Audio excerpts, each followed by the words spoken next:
महीना सावन का था और ऋतु वर्षा की थी, किंतु कल रात से मेघों ने वर्षा नहीं, केवल गर्जना की थी।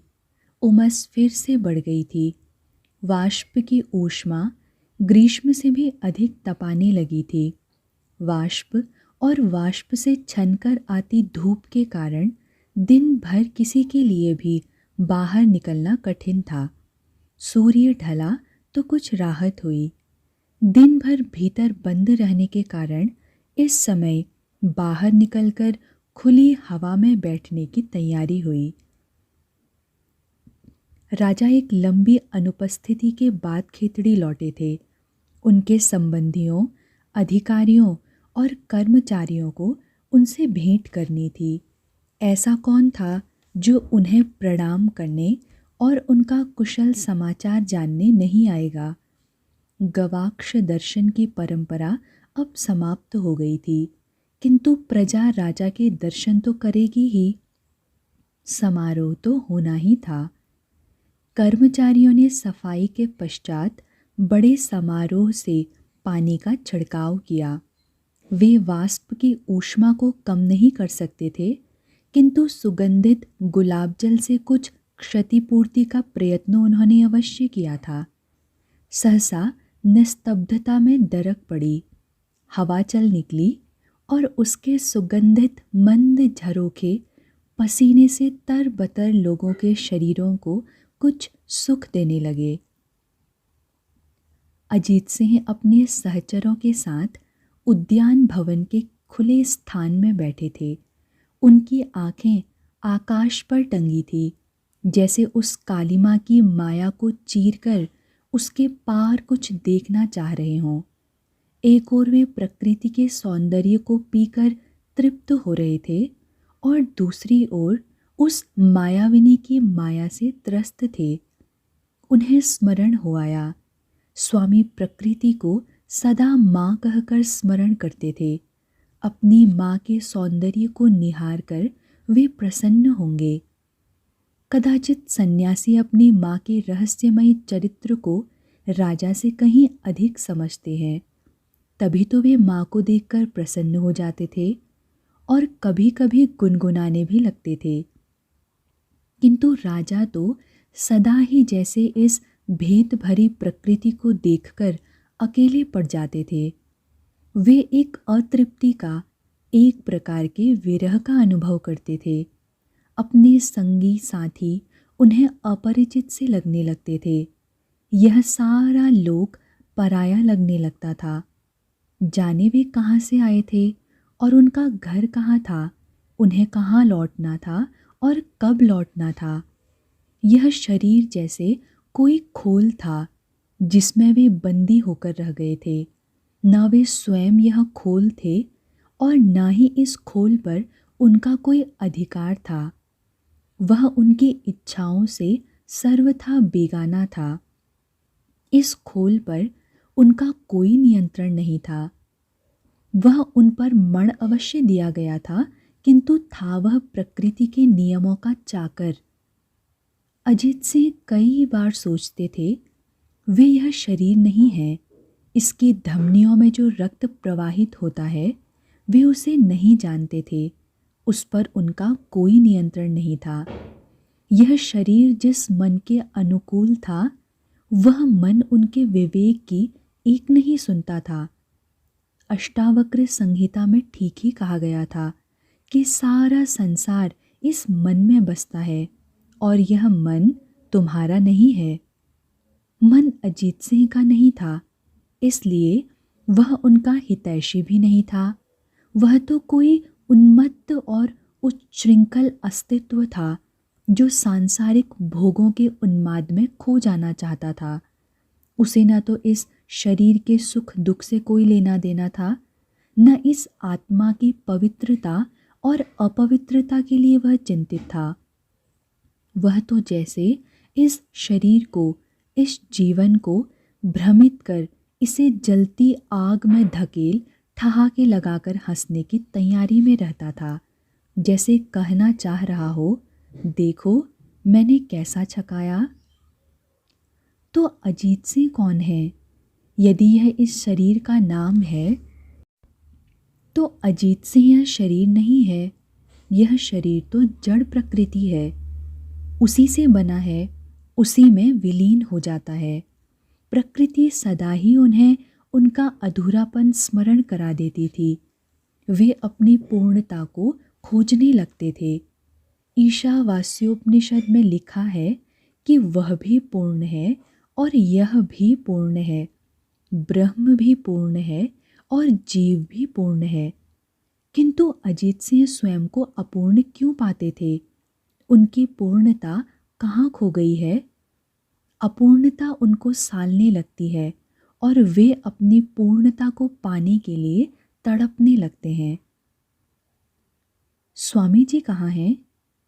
उन्होंने पूछा। कदाचित अपने कक्ष में होंगे, दीवान ने कहा। किसी को भेजिए दीवान जी, जाकर देखें कि यदि वे ध्यान न कर रहे हों तो उनसे हमारा संदेश कहें कि बाहर प्रकृति बहुत मनोहर हो गई है। वे भी आएं और थोड़ी देर हमें अपनी संगति का आनंद दें। आदेश पाकर सेवक स्वामी के कक्ष की ओर दौड़ गया। अजीत सिंह का मन जैसे संसार से उदासीन हो चुका था। क्या पाने के लिए मनुष्य इस पृथ्वी पर आने को ललचाता है? क्यों लालायित है वह इस नरदेह को पाने को? क्या रखा है इस रक्त और मांस की देह में? इसकी उत्पत्ति के क्षण से ही इसके विनाश के तत्व इसमें निहित हैं। वनस्पति के समान इसका बीजवपन होता है, बीज अंकुरित होता है, पल्लवित और पुष्पित होता है और अपने नियत समय से वैसे ही मुरझा जाता है जैसे कोई पौधा ऋतु बीत जाने पर मुरझा जाता है। खेत में कुछ महीने लहराकर फसल की कटाई हो जाती है। प्रकृति भी मनुष्य की खेती करती है। समय से फसल उगती है, समय से हरी भरी होती है और समय से पककर काट ली जाती है। तो क्यों लालायित है यह आत्मा खेत की फसल बनने को? स्वामी जी को सेवक सादर लीवा लाया था। स्वामी स्वयं को अजीत सिंह के समान अपूर्ण नहीं पाते थे। वे कदाचित अपने सारे प्रश्नों के उत्तर पा चुके थे, अपने आत्म को खोज चुके थे, उसका साक्षात्कार कर चुके थे। वे जानते थे वे पृथ्वी पर क्या करने आए हैं। वे उन सुखों में आसक्त नहीं थे जिनके पीछे संसार पागल है। प्रकृति का आनंद ले रहे हैं राजन, स्वामी जी ने मुस्कुराकर कहा। हम जैसे जो अपने भीतर आनंद पाने में असफल रहते हैं, वे बाहर प्रकृति में आनंद खोजने का प्रयत्न करते हैं महाराज, अजीत सिंह बोले। स्वामी जी ने राजा पर एक गहरी दृष्टि डाली। धन्य है वे लोग जो भीतरी आनंद के अभाव में व्याकुलता का अनुभव करते हैं और उसे पाने के लिए पागल हो जाते हैं। वे ही लोग अपने लक्ष्य पर पहुँचेंगे। जो माया में लिप्त रहता है और आत्मिक आनंद के प्रति सजग नहीं है, वह न उसकी ओर बढ़ता है और न ही उसे प्राप्त करता है। राजन, आपकी व्याकुलता ही आपको अपने गंतव्य की ओर ले जाएगी। व्याकुलता सफलता की पहली सीढ़ी है। स्वामी जी, मुंशी जगमोहन लाल ने कहा, हमारे महाराज अन्य राजाओं के समान अपने राजपाट का सुख क्यों नहीं भोग पाते? अन्य सारा राज समाज सांसारिक भोगों में डूबा रहता है, आखेट करता है, सुरा सेवन करता है, राग रंग में डूबा रहता है, कभी ईश्वर को स्मरण नहीं करता और सदा सुखी रहता है। वे सुखी नहीं है, नशे में है या स्वप्नावस्था में है। स्वामी बोले, चेतेंगे तो जानेंगे कि वे अब तक अपने लिए दुख का सागर खोद रहे थे। पर हमारे महाराज तो कुछ ऐसा खोज रहे हैं जो दिखाई ही नहीं पड़ता। स्वामी हंसे। मेरे गुरु कहा करते थे कि यह संसार माया की सृष्टि है। यहाँ जो है वह दिखाई नहीं देता, और जो दिखाई देता है उसका वस्तुतः कोई अस्तित्व ही नहीं है। इसका क्या अर्थ हुआ महाराज? इसका अर्थ है कि जो सुख दिखाई पड़ रहा है उसका कोई अस्तित्व नहीं है, और जो वास्तविक सुख है वह इन इंद्रियों से गोचर नहीं होता। वह इंद्रियों से अतीत अनुभव है, इंद्रियातीत। स्वामी बोले, महाराज अजीत सिंह को इस प्रकट सुख की निरर्थकता और उस सूक्ष्म सुख की सार्थकता दिखाई देने लगी है। उनके भीतरी नेत्र उघड़ रहे हैं। वे सांसारिक भोगों के लिए नहीं, धर्म कार्य से संसार में आए हैं। स्वामी जी ने अपनी आंखें बंद की और शिव शिव का उच्चारण किया। तभी कुछ हलचल हुई। स्वामी ने आंखें खोली। सामने से नर्तकियों का एक दल चला आ रहा था। स्वामी ने अजीत सिंह की ओर देखा, जैसे पूछ रहे हों, अध्यात्म चर्चा के मध्य यह माया की शोभा यात्रा कहाँ से आ गई? क्या इसके लिए ही उन्हें यहाँ बुलाया गया था? स्वामी जी, मुंशी जगमोहन लाल बोले, ये नर्तकियाँ सलाम मालूम करने के लिए उपस्थित हुई हैं। महाराज इतने दिनों के बाद लौटे हैं तो यह इनका भी राजकीय कर्तव्य है कि राजा के दर्शन करें। सलाम मालूम? वह क्या है? राज्य के आश्रितों, सेवकों और किसी पद के प्रत्याशियों के लिए प्रातः एवं सायंकाल राजा जी की सेवा में अभिवादन करने के निमित्त उपस्थित होने का नियम है। इस अभिवादन का नाम ही सलाम मालूम करना है। इससे महाराज को यह सूचना रहती है कि कौन उनकी सेवा में है और कौन उनकी सेवा में आने का इच्छुक है, किसको अभी आजीविका की आवश्यकता है। यह उनके आश्रितों की हाजिरी भी है और आजीविका के प्रत्याशियों द्वारा महाराज को अपनी आवश्यकता का स्मरण कराना भी। यह दल अभिवादन कर चला जाएगा। यदि राजा किसी को कोई आदेश न दे तो बरसने वाले मेघों के समान ये लौट जाएंगे। स्वामी कुछ आश्वस्त दिखे। नर्तकियों ने राजा का सामूहिक अभिवादन किया और तब उनमें से मैनाबाई आगे बढ़ आई। वह उनकी अगुआ नहीं लगती थी। उसने हाथ जोड़कर अत्यंत विनीत भाव से प्रणाम किया। सिर झुकाए हुए ही मधुर स्वर में बोली, महाराज की कृपापूर्ण अनुमति मिले तो मैं एक भजन सुनाना चाहती हूँ। स्वामी ने देखा, गायन की इच्छुक महिला में यौवन सुलभ चांचल्य नहीं था, न वह गणिकाओं के समान लग रही थी। वह प्रौढ़ और गंभीर दिखाई दे रही थी। राजा ने उसे गाने का आदेश नहीं दिया था। वह स्वयं ही गाने का प्रस्ताव कर रही थी। वह राजा और अन्य उपस्थित लोगों को अपने रूप से नहीं रिझा सकती थी, अतः अपने संगीत से उन्हें लुभाना चाहती थी। स्वामी ने राजा की ओर देखा। अजीत सिंह स्वाभाविक रूप से मुस्कुरा रहे थे। उनके चेहरे पर अपरिचय का भाव नहीं था। वे शायद उस महिला को भली प्रकार पहचानते थे।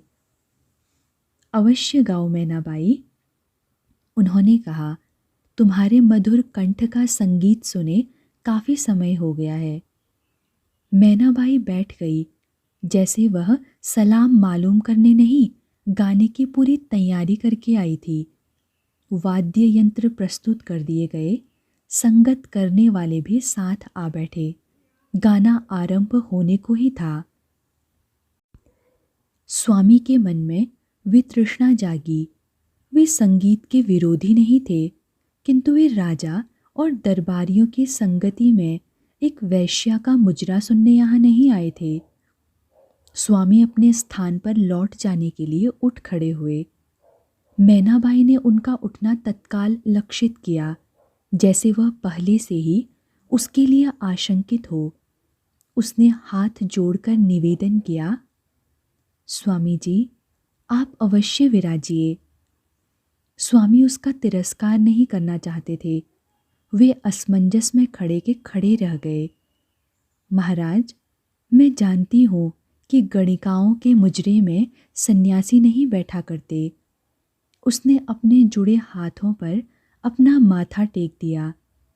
किंतु आपके बैठने से यह राजसभा मंदिर की मर्यादा पा जाएगी। उसने स्वामी की ओर देखा। आज मैं महाराज के लिए नहीं गा रही। मुंशी जगमोहन लाल कुछ तन गए। यह मूर्ख गणिका खेतड़ी नरेश का अपमान कर रही थी। राजा का अन्न खाती है और राजा के सामने बैठकर कह रही है कि राजा के लिए नहीं गा रही। मैं भगवान के लिए भी नहीं गाना चाहती। उनके लिए मैं अपने एकांत में गाती हूँ।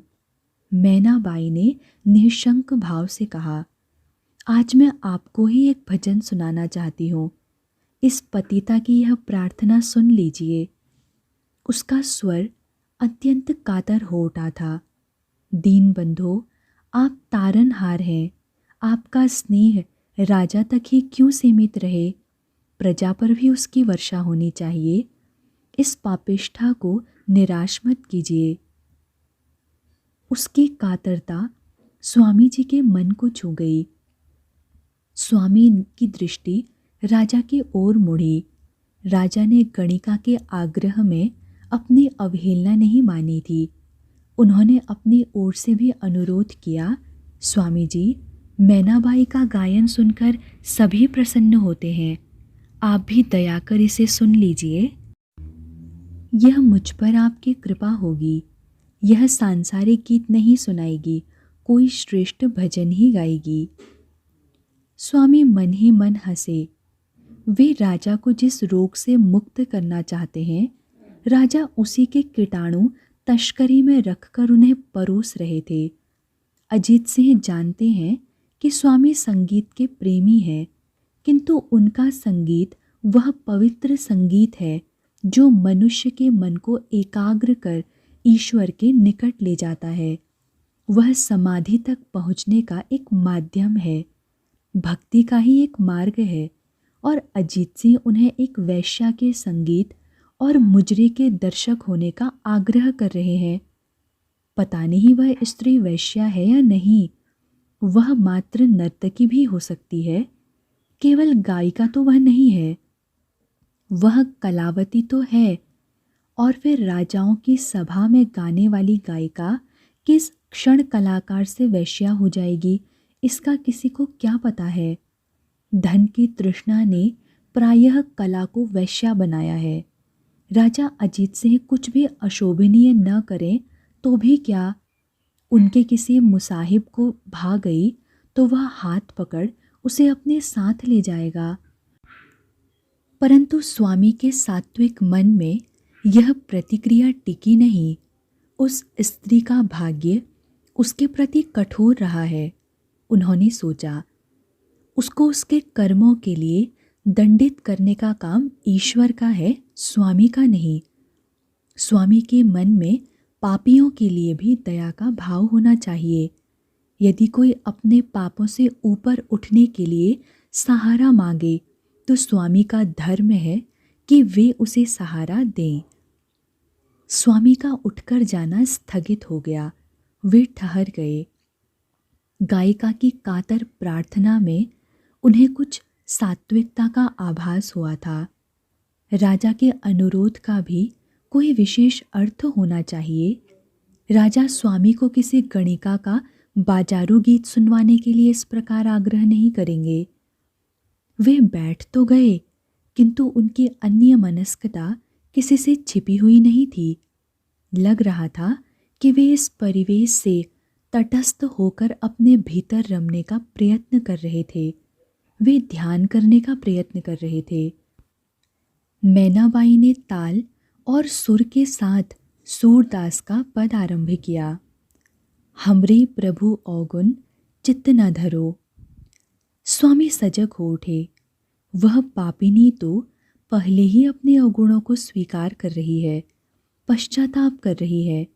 यह किसी गणिका द्वारा महफिल को रिझाने का प्रयत्न नहीं, एक भक्त का भगवान के सम्मुख आत्मनिवेदन था।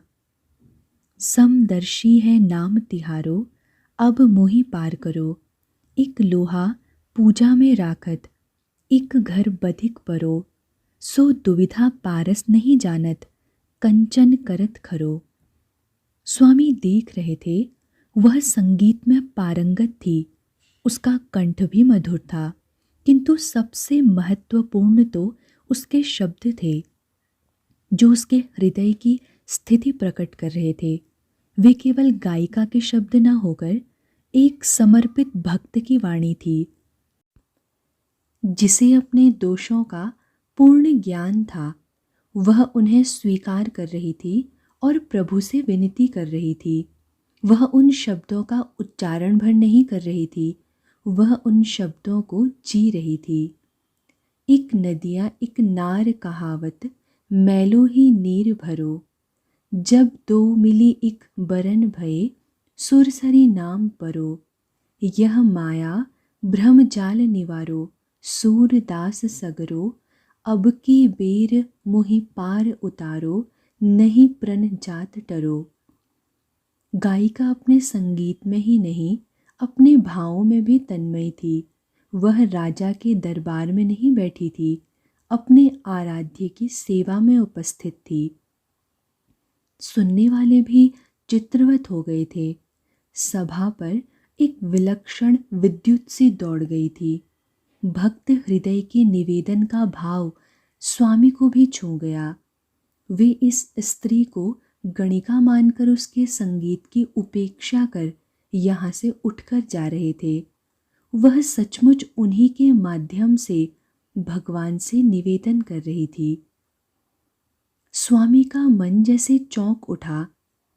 यह भजन कहीं स्वामी द्वारा किए गए उसके तिरस्कार का उत्तर तो नहीं? वह तो स्वामी के सम्मुख ही अपना हृदय उड़ेल रही है। ऐसा न भी कर रही हो तो भी स्वामी के लिए उसका निवेदन विचारणीय है। वे तो वेदांती हैं, अद्वैत वेदांत के अनुयायी। विश्वास करते हैं कि संसार में जो कुछ भी है वह ईश्वर का ही प्रतिरूप है। ईश्वर के सिवाय यहाँ और कुछ है ही नहीं। वेदांती प्रत्येक जीव में स्वयं को और स्वयं में प्रत्येक जीव को देखता है, तो फिर वे इस गणिका में स्वयं को क्यों नहीं देख पाए? गणिका के भीतर जो आत्मा है वह भी तो परमात्मा का ही अंश है। वे स्वयं यह शरीर नहीं है, उनका वास्तविक स्वरूप यह नहीं है। वे आत्मा है, शुद्ध आत्मा, परमात्मा का अंश। तो यह गायिका भी तो वही है। स्वामी यदि यह शरीर नहीं है तो वह गायिका कैसे शरीर मात्र हो सकती है? वह भी तो आत्मा ही है, शुद्ध बुद्ध आत्मा, उसी परमात्मा का अंश।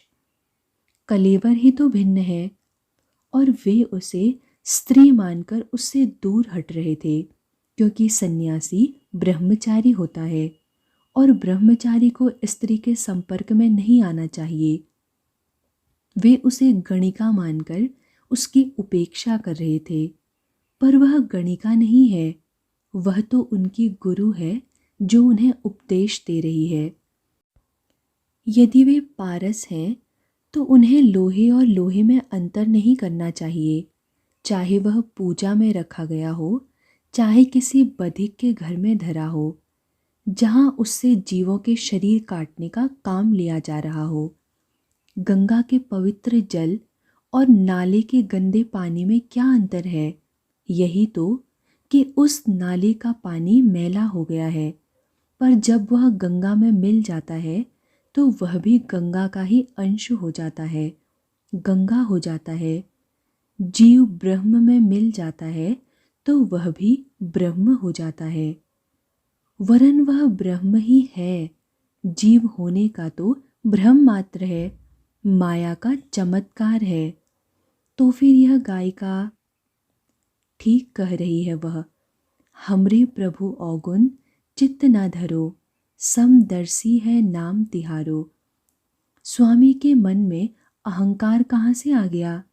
वे स्वयं को उस गायिका से पृथक और श्रेष्ठ कैसे मानने लगे? वे अपने भीतर न देखकर बाहर दूसरों के अवगुण देखने लगे। आत्मा तो निर्लिंग होती है। आत्मा न स्त्री है न पुरुष। उसका कोई शरीर नहीं है। शरीर तो प्रकृति द्वारा फैलाया गया माया जाल है। वे शरीर के प्रति इतने सचेत कैसे हो गए? बाहरी आवरण का भेद उन्हें किसी की आत्मा से पृथक कैसे कर सकता है?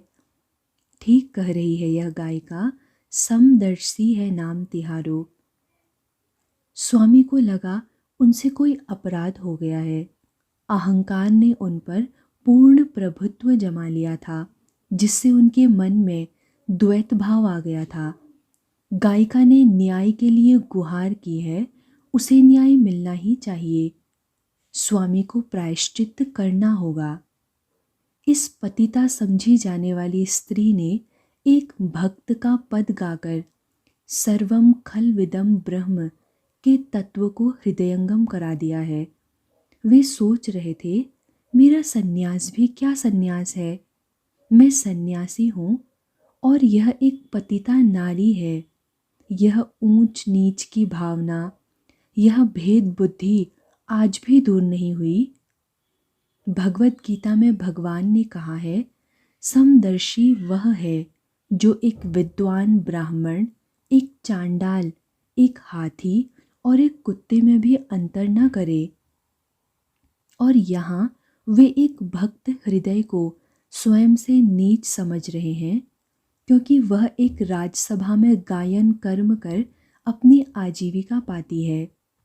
संगीत की प्रतिभा भी तो उससे भगवान ने ही दी होगी। यह मधुर कंठ भी तो उसे प्रभु की ही कृपा से मिला है, वरन भगवान ही मधुर कंठ के रूप में प्रकट होते हैं। उसके संगीत का गुण ग्राहक एक राजा निकला और वह उसके दरबार में गाती है, तो स्वामी ने उसे गणिका कैसे मान लिया? शिव शिव। सब प्राणियों में ब्रह्म अनुभूति बड़ा ही कठिन कार्य है। चांडाल की बातें सुनकर शंकराचार्य के मन से भेद बुद्धि तिरोहित हो गई थी। स्वामी के मन से वही भेद बुद्धि दूर करने के लिए भगवान को इस रूप में आना पड़ा। भगवान ने ही गायिका के माध्यम से उन्हें यह भजन सुनाया है क्या? यह गायिका तो उनके जीवन में उनकी गुरु बनकर आई है। स्वामी अपने स्थान से उठकर उसके पास आए। माता, मैंने अपराध किया है, क्षमा करो। मैं तुम्हें घृणा की दृष्टि से देखकर यहाँ से उठ जाना चाहता था, किंतु तुम्हारा ज्ञान गर्भित भजन सुनकर मेरी आंखें खुल गई हैं। तुम मेरी ज्ञानदायिनी माता हो। गायिका ने अश्रुपूर्ण नेत्रों से स्वामी को देखा। उसके अधरों पर मुस्कान थी, उसके चेहरे पर तृप्ति के भाव थे, किंतु उसके कंठ से वाणी नहीं फूटी। भावातिरेक ने उसके कंठ को अवरुद्ध कर दिया था। बोलती तो कदाचित उनके अश्रु उसके कपोलों तक बह आते। आज मैं समझ पाया हूँ माता कि नारी पुरुष तो शरीर के आकार का नाम है, हम यह शरीर नहीं है। स्वामी बोले, आत्मा निर्लिंग होती है। वेदांत की दृष्टि में यह भेद कोई भेद नहीं है, यह विभाजन कोई विभाजन नहीं है। जो इस विभाजन को मानता है वह आत्मा को नहीं, शरीर को देखता है। मैंने तुम्हारे प्रति जो अपराध किया है उसके लिए मुझे क्षमा करो। मैनाबाई ने पल्लू से अपना मुंह ढककर सिसकी को वहीं रोक लिया और अपने दोनों हाथ जोड़कर मस्तक झुका दिया। महारानी चंपावत कुंवरी का मन बहुत व्याकुल था। उन्हें लग रहा था कि अब निर्णय का समय आ गया था। यदि अब भी वे निष्क्रिय बैठी रहीं तो भविष्य में हथेलियां ही मलती रहेंगी। संकट को इस प्रकार मुंह बाएं अपनी ओर बढ़ते देख चुप बैठे रहने का क्या अर्थ। ठीक है कि महाराज बुद्धिमान हैं, धर्म भीरू हैं, प्रजावत्सल हैं, सबका ध्यान रखने वाले हैं, किंतु क्या भूल उनसे नहीं हो सकती? और जो कुछ वे सोचते हैं वही क्या जीवन का अंतिम सत्य हो जाएगा? वे जो कुछ सोचेंगे अपने स्थान पर खड़े होकर सोचेंगे, अपने स्वभाव और अपनी आकांक्षाओं के अनुरूप सोचेंगे। वे चंपावत के स्थान पर बैठकर तो नहीं सोचेंगे, न उनकी इच्छाओं आकांक्षाओं के अनुरूप सोचेंगे। आवश्यक तो नहीं कि व्यक्ति के हित में सारे परिवार का हित छिपा हो। कई बार व्यक्ति स्वयं को समाज से काटकर व्यक्तिगत रूप में भी सोचता है। हो सकता है कि वे कहें कि इसमें उनका पारमार्थिक हित है, किंतु उसे किसने देखा है? यह ठीक है कि महारानी भी धर्म कर्म के विरुद्ध नहीं है, किंतु धार्मिक होने का अर्थ मूर्ख होना तो नहीं होता। आंखें मूंद कर सब कुछ इस प्रकार दांव पर नहीं लगाया जा सकता।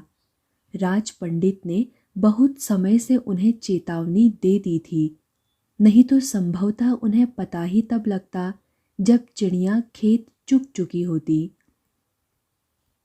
कपाट खुले और अजित सिंह कक्ष में प्रविष्ट हुए। रानी बड़े द्वंद्व में थी।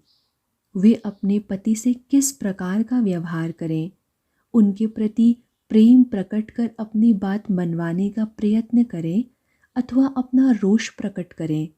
यदि वे प्रेम प्रकट करती हैं तो राजा से शिकायत नहीं कर पाएंगी, और यदि रोष प्रकट करती हैं तो संभव है राजा उल्टे पांव लौट जाएं और रात भर कोई पुस्तक पढ़ते रहें या मदिरा की बोतल खोलकर बैठ जाएं और स्वयं को भुलाने का प्रयत्न करते रहें।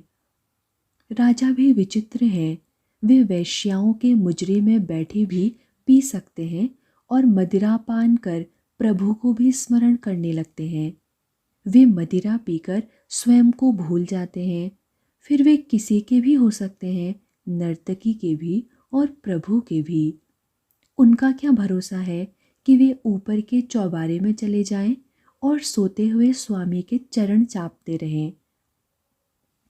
गोलियों ने रानी को बताया कि पिछली रात राजा स्वामी के कक्ष में पहुंचे थे और गोलियों को हटाकर स्वयं उनकी सेवा के लिए बैठ गए थे। उनकी आज्ञा के बावजूद गोलियां वहां से हटी नहीं थी। उन्होंने ओट में से देखा था कि राजा ने स्वामी की चरण सेवा आरंभ कर दी थी। उससे स्वामी की नींद उचट गई थी। वे चौंक कर उठ बैठे थे और जब उनकी समझ में आया कि राजा उनके चरण दबा रहे थे तो उन्होंने कहा कि राजा के लिए उचित नहीं है कि वे इस प्रकार उनकी चरण सेवा करें। उससे राजा की मर्यादा भंग होती है। किंतु राजा ने उनसे प्रार्थना की कि वे उनको चरण सेवा का अवसर दें। यह राजा की तपस्या थी। वे अपने अहंकार को पूर्णतः गला देना चाहते थे और वह गुरु की चरण सेवा से ही संभव था। स्वामी ने राजा को इसकी अनुमति नहीं दी।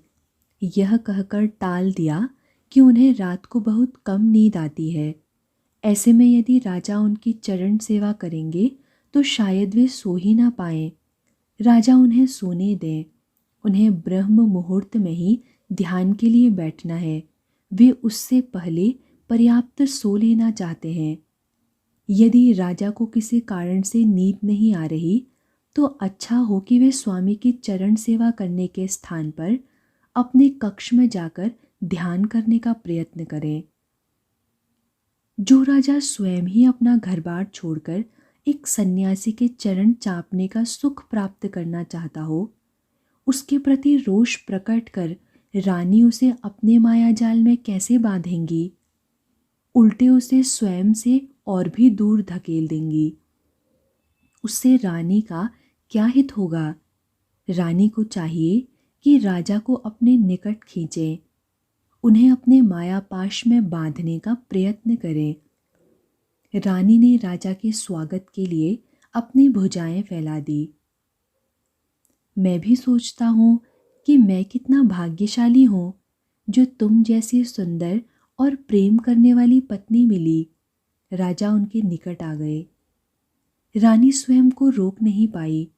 राजा के एक ही वाक्य ने उनका संयम तोड़ दिया। पर मैं सोचती ही रह जाती हूँ कि मैं अपना भाग्य सराहूं या उसका मातम करूं। राजा ने चकित होकर रानी की ओर देखा। एक रात तो मेरे पति मुझसे इतना प्रेम जताते हैं और दूसरी रात वे सन्यासी की चरण सेवा करने उनके कक्ष में पहुंच जाते हैं। राजा उनसे दूर हट गए। क्यों? बुरा लगा? सत्य में बुरा लगने की क्या बात है? राजा सहज भाव से बोले, मैं तो यह सोच रहा था कि मैं भी कैसा विचित्र जीव हूँ जिसे एक क्षण तो यह संसार ब्रह्ममय दिखाई देता है और दूसरे ही क्षण वह नारीमय हो जाता है। मैं स्वामी जी के निकट जाता हूँ तो लगता है कि मोक्ष ही वास्तविक सुख है, और आपके निकट आता हूँ तो लगता है कि आपसे बड़ा सुख और कोई है ही नहीं। द्वंद्व में है? रानी ने पूछा। नहीं, मोह में हूँ, राजा बोले। स्थिर नहीं रह पाता हूँ। सत्य का आभास है मुझे, किंतु उस पर टिक नहीं पाता हूँ।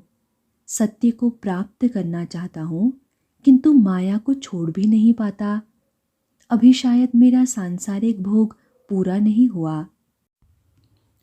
तो राजा कुछ छिपा नहीं रहे थे। रानी सोच रही थी। वे अपने मन की स्थिति स्पष्ट रूप से स्वीकार कर रहे थे। उनके मन में किसी प्रकार का अपराध बोध नहीं था। मैंने सुना है कि आपने स्वामी जी से प्रार्थना की है कि वे आपको दीक्षा प्रदान करें। सत्य सुना है आपने, राजा ने कहा, किंतु उन्होंने अभी अपनी स्वीकृति नहीं दी। तो आप उनको अपना गुरु बनाना चाहते हैं? बनाना क्या चाहता हूँ, उन्हें अपना गुरु मानता हूँ। वे मेरे गुरु हैं। वे दीक्षा न दें तो भी? हाँ, तो भी, राजा बोले। किसी को अपना गुरु मानने के लिए दीक्षा आवश्यक नहीं होती। द्रोणाचार्य ने एकलव्य को कोई दीक्षा नहीं दी थी। वह किसी और युग की बात है, रानी बोली। हाँ, वह किसी और युग की बात है, किंतु आज भी तो हम श्री कृष्ण को अपना परम गुरु मानते हैं। वे क्या हमें दीक्षा देने आए हैं या आएंगे? मानिए, आप उनको गुरु मानिए, रानी बोली, पर गुरु से दीक्षा के अतिरिक्त भी तो कुछ मांगा जा सकता है। आपको उसमें संकोच तो नहीं होगा? नहीं, गुरु से कुछ मांगने में संकोच कैसा? शिष्य तो होता ही याचक है। तो उनसे कहिए कि आपको एक पुत्र का वर दें। खेतड़ी को युवराज की आवश्यकता है, रानी बोली।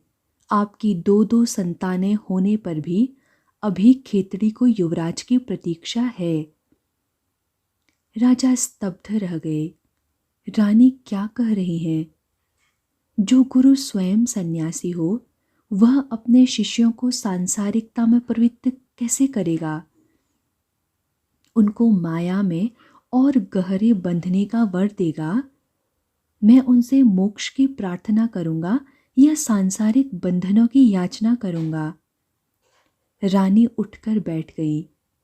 जानती हूँ आपको मोक्ष चाहिए, राज्य से, मुझसे, अपनी दोनों पुत्रियों से।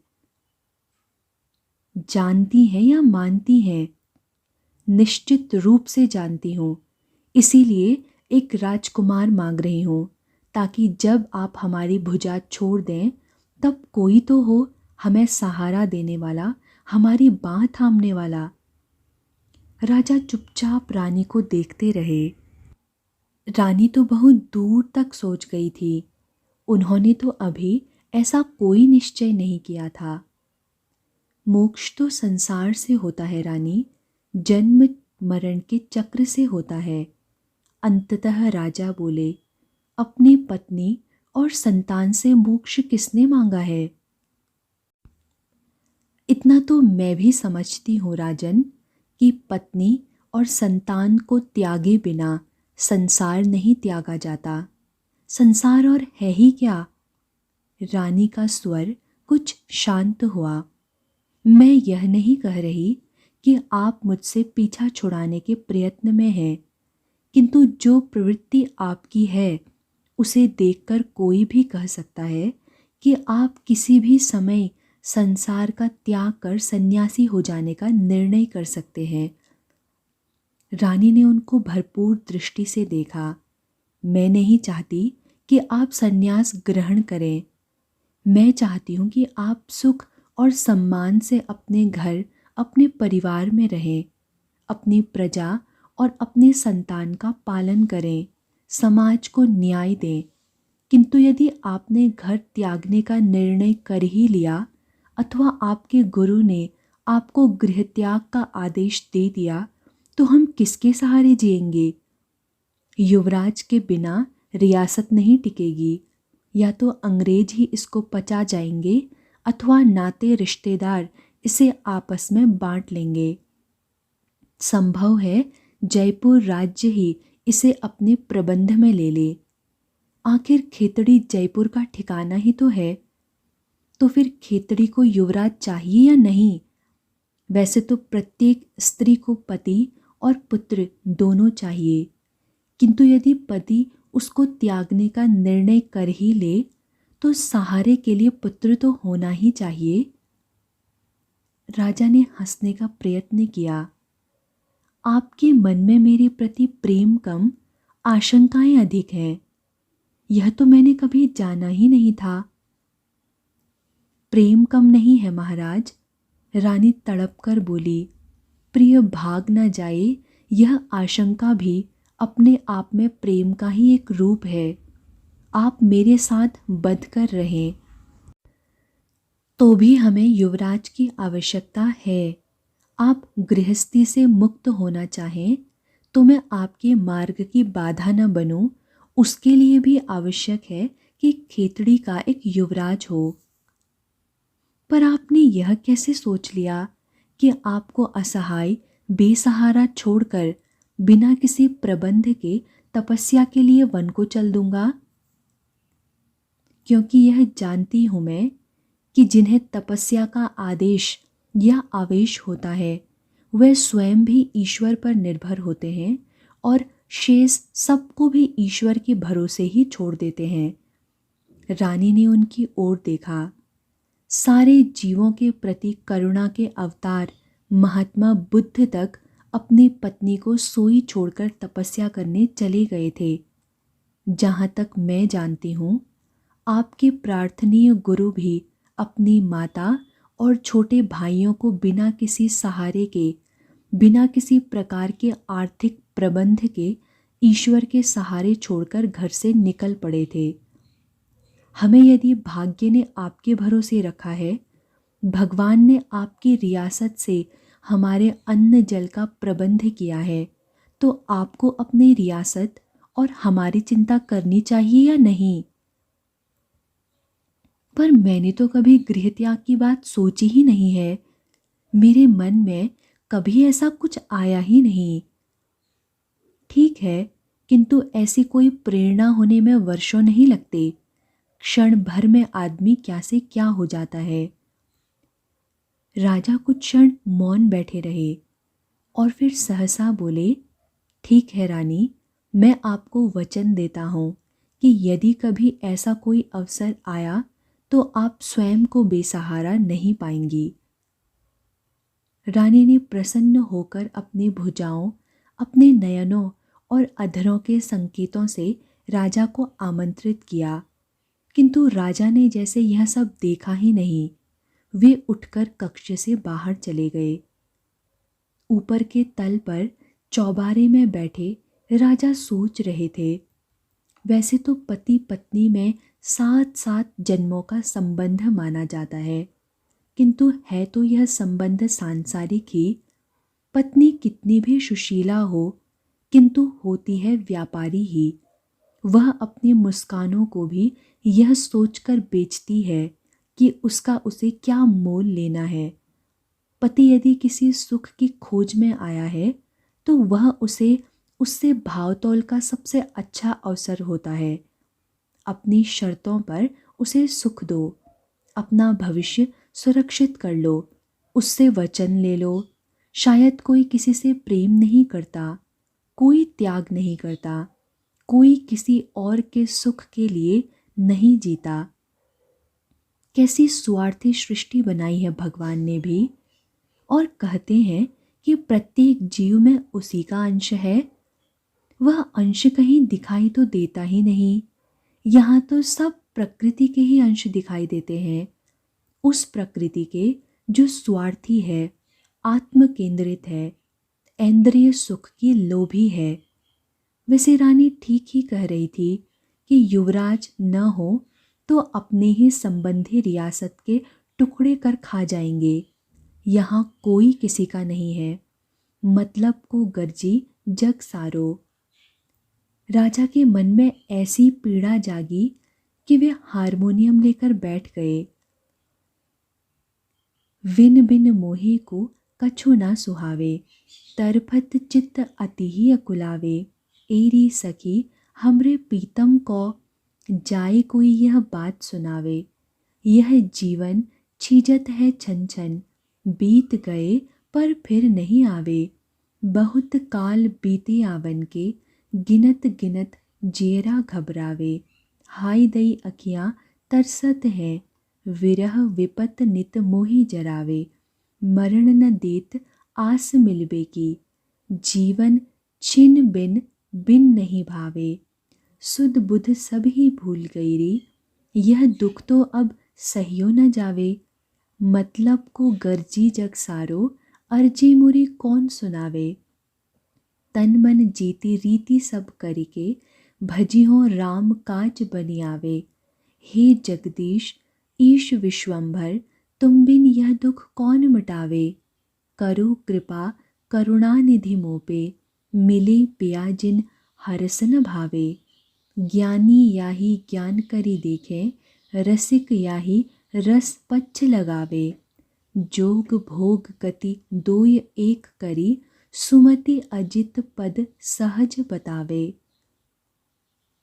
स्वामी जी, अजीत सिंह ने हाथ जोड़कर निवेदन किया, आपसे एक प्रार्थना है। स्वामी ने उनकी ओर देखा। मैं चाहता हूँ कि अब आप आजीवन खेतड़ी को ही अपना निवास बना लें और मेरे गुरु बनकर यहीं रहें। मुझे आजीवन आपके चरणों की सेवा करने का अवसर मिलता रहे। राजन, सन्यासी को एक खूंटे से बांधने का प्रयत्न कर रहे हैं। स्वामी हल्के से हंसे। असंभव के पीछे भागने का क्या लाभ। सन्यासी भी तो किसी एक स्थान पर अपना आश्रम बनाकर रहते हैं। अजीत सिंह बोले, इसमें ऐसा कुछ असंभव तो नहीं है। आश्रम एकांत में होना चाहिए, किसी वन में, किसी नदी अथवा सागर के तट पर, किसी द्वीप में जहाँ सामान्य लोगों का आवागमन न हो। सन्यासी राजमहलों में आश्रम नहीं बनाते।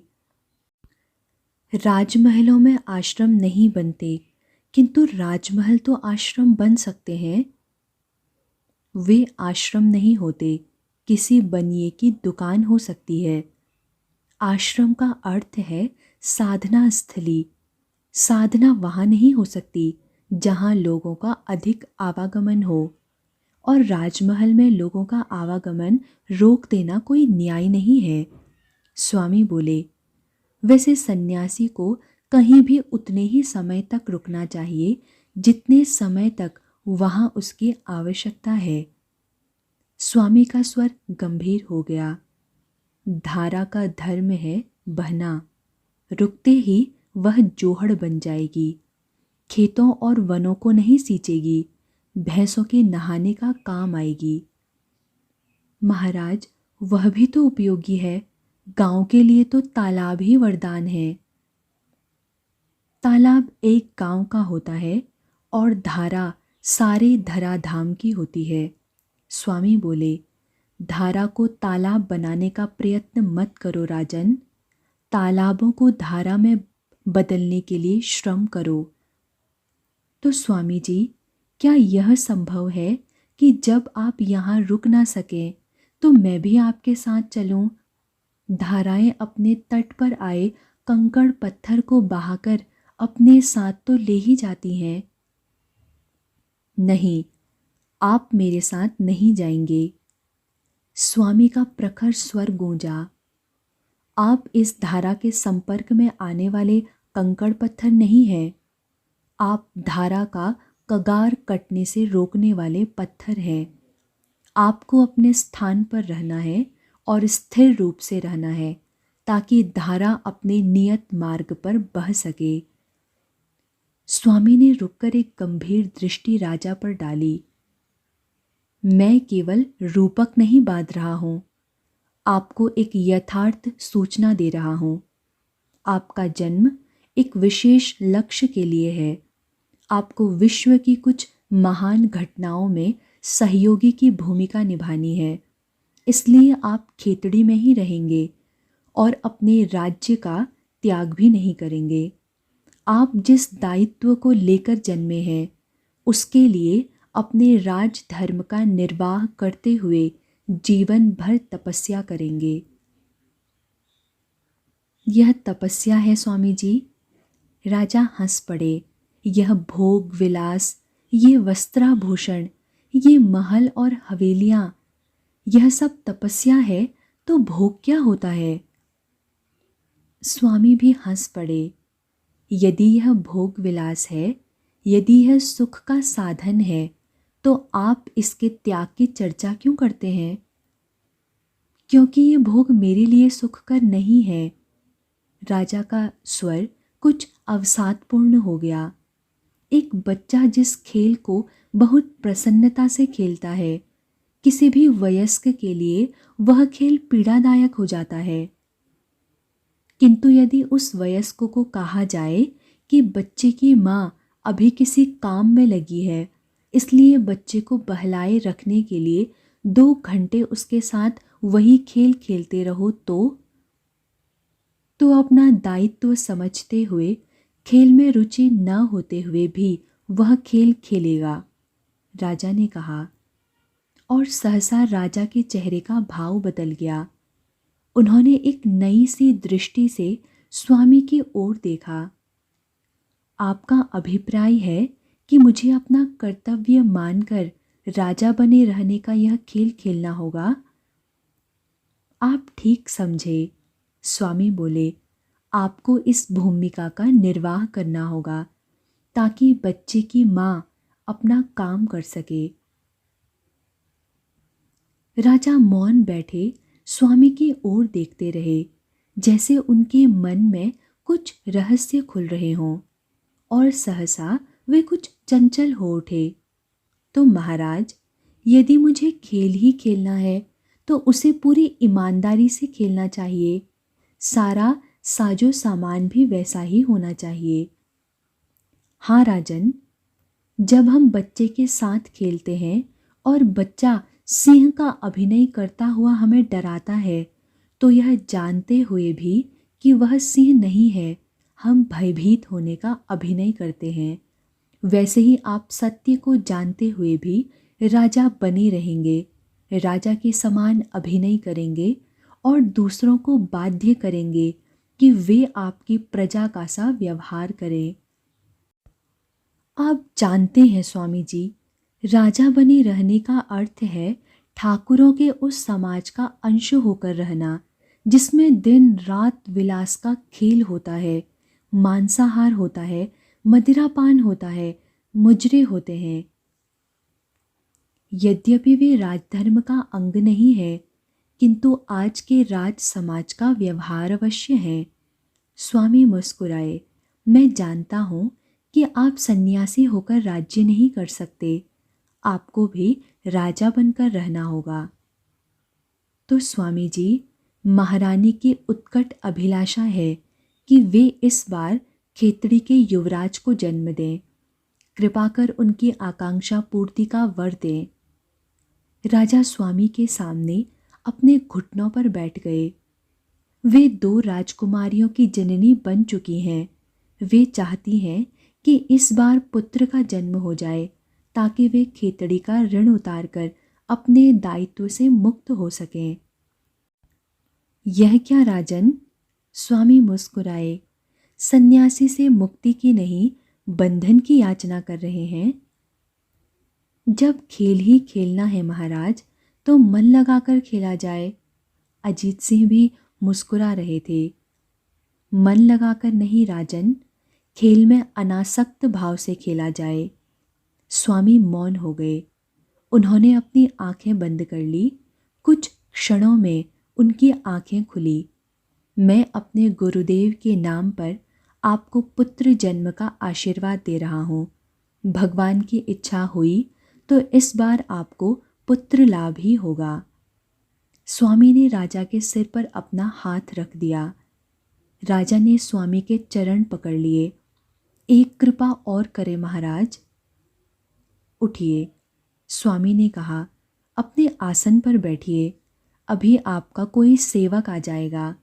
वह अपने राजा को इस प्रकार भिक्षुकों के चरण पकड़े देखेगा तो उसकी क्या प्रतिक्रिया होगी।